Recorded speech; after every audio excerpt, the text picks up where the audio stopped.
sa loob. Hindi nga, tinatanong ito kung... Di dumaan ang... Hindi, sige, tapos na. Tapos parang ano, yung dating mo, parang... Ang lugar pa pa. Nga pa. So ito na nga, sinut na natin, Ako'y Ikaw ang title nito, featuring Masong Karet. This is my alter ego.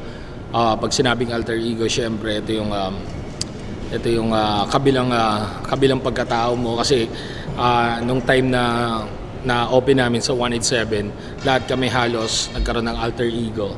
So pinili kong pangalan is Masong Karet. Nagrarap lang. Pag kinatok niya to, bubuksan mo.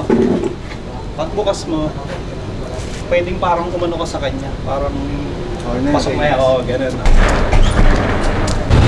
In 3, 2, 1, record. Nirelease namin to 2006, pero gawa na siya ng 2005. So ngayon, we're celebrating the 20th year ng mga songs mo. Yes! So, 20 years, 2 decades, man. so yun, napatunayan lang siguro na timeless lang din talaga yung mga gawa mo, Mark.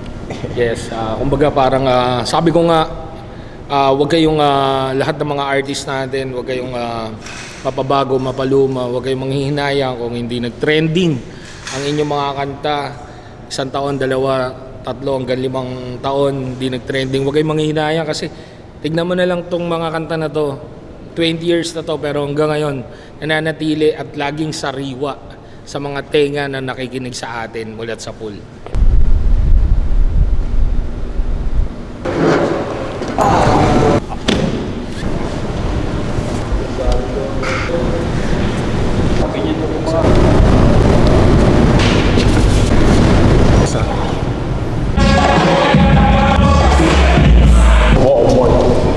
Sa check.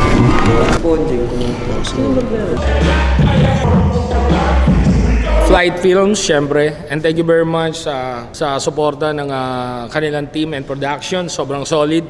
Abangan nyo music video. Syempre, Ako'y Ikaw featuring Masong Karet. Syempre, ang inyong lingkod, Mike Cosa. Mula sa album pa rin to ng Ghetto Street of Tondo nung nilabas nung 2006. Hanggang ngayon, namamayagpag 2025 na mga tol. Ibang taon na to, ibang dekada, ibang evolusyon na to ng musika.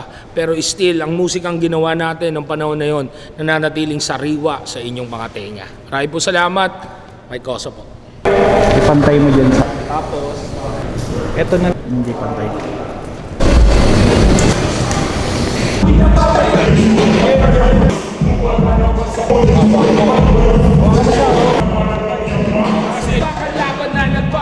This is my shit, bitch.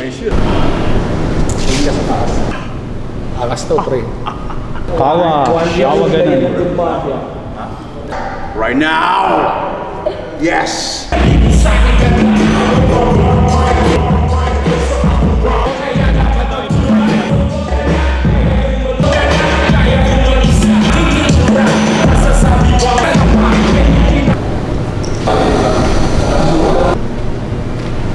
Ano gagawin namin dito?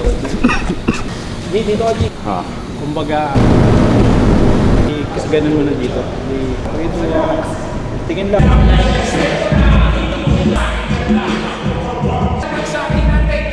Ayos na tayo. Sarap na. It's a wrap, man. Tol.